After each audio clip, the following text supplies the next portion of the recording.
In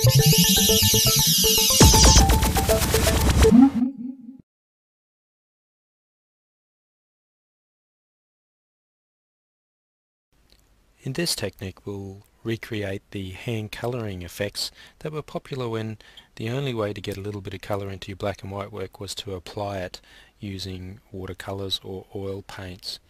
So we're starting off with a grayscale image, and so that we can actually add colour to the grayscale image we need to go up to image mode and change it from grayscale mode to RGB colour mode. Now notice when I do this that there's no visible change in the actual document itself. All that's happened is that we've been able to provide a mode that allows us to add colour to the picture. In grayscale mode, any painting that we do on the image will end up being grey because it only has one channel. Now we've provided this image the extra space within the mode itself to have red, green and blue channels as well. So even though there's no visible change, we've now provided the ability to add colour to the picture.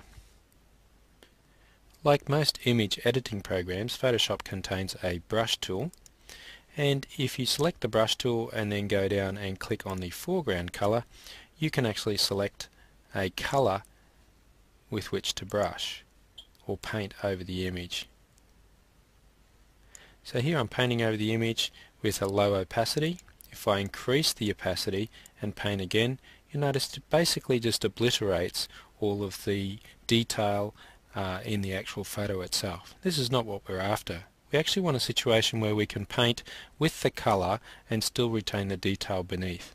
So how do we go about doing this? Well, let's go backwards and get rid of those two painting examples there.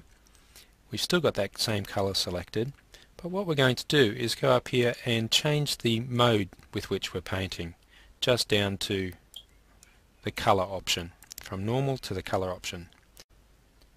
Now when we paint over, let's say, the flowers, the colour is applied to the image in direct proportion to the detail that is in the actual photo.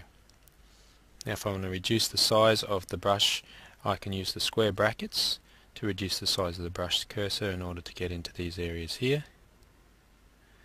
And so we can actually colour the image using this technique.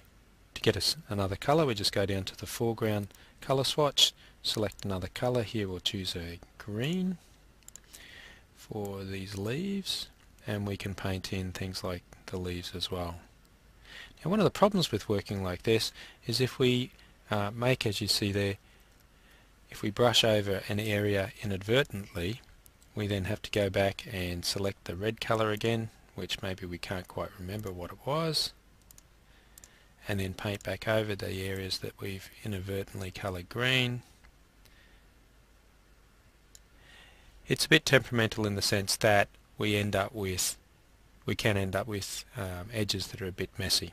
So what's another approach? Well, let's revert this image back to the way it was when we started. So we'll take it back to the saved version of the picture, and just keep in mind that we had to change it to RGB colour. What I'm going to do is show you a non-destructive technique to do somewhat the similar effect, but with a little more control. So here what I'm going to do is add in a new layer, and we'll call this the colour layer, but we'll call this one red, so that we can just concentrate on the red values in the picture using this layer. And instead of actually changing the paintbrush mode, blend mode, we're actually going to change the layer blend mode to colour. We can add in another layer as well, call it green. Again, do the same, change it to the colour mode, and one more layer, call it brown for the tin, and do the same thing with that as well, change it to colour. So we'll select the red one first, go to the brush. I'll just close down or minimize the layers palette. Make sure that our brush is back to normal mode, and select the red color, and we can go and start painting in the image. Now it works exactly the same way as what we were working with the brush in the color mode, except now the brush is in the normal mode and we're actually doing the color mode conversion, I guess you could say, in the layers palette. Now, one of the bonuses of working this way is if we do make a mistake, for instance go over like this into this area, we can easily just grab the eraser tool, make the tip a little bit bigger using the right square bracket, and erase away those parts. The edge of the eraser is a bit too harsh, so let's just soften that up. We'll grab another brush tip that's got a softer edge, make that bigger now, so that we've got a softer edge. And if we need to go back and paint back into areas, we can do, because all of the settings are actually contained on that red layer. You can see it is there, it is there. I'll turn it off and turn it back on again so you can apply it. You can also change the opacity of this layer so you can provide subtle effects as well. Now for the other colors in the image, we do the same thing. Select the layer that we wish to apply, say for instance green this time. Go and select a green color, and then start to apply the green to the leaves in the photo. So we do that as well. Up through here.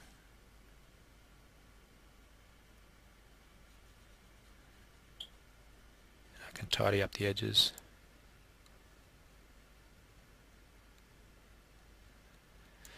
Jump back to the eraser tool, tidy up the parts where I've overpainted.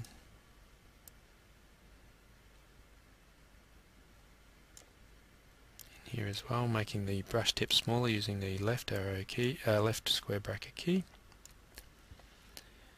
Okay, jump in this part here, make sure that's still red, and in through here as well. And lastly, we'll click on the brown layer, find a brown tone, click OK. Make sure we select the brush and start to paint in the brown of the bucket. Again, because it's on a separate layer, it's not a problem for us to adjust how the opacity of that layer and therefore adjust the density of the color, or you could even adjust the saturation by using the hue and saturation control.